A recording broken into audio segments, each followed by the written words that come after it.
کہنا ہے، ایک مرتبہ کا ذکر ہے، حضرت غوث اعظم رضی اللہ تعالیٰ عنہ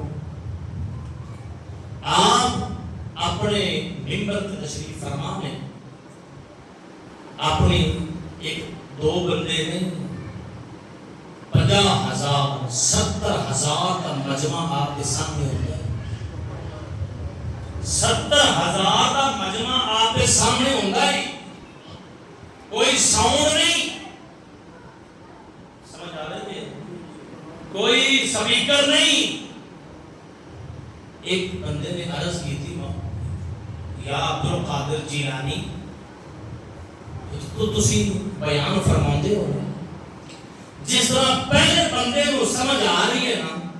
اسی طرح آخری بندے تک تمہاری آواز جاتی ہے۔ 70,000 کا مجمع، اج ساڈے کو 100 بندہ ہوئے تو اسی ساؤنڈ لا پانے ہیں، 50 بندہ ہوئے ساؤنڈ لا پانے ہیں۔ غوث الورا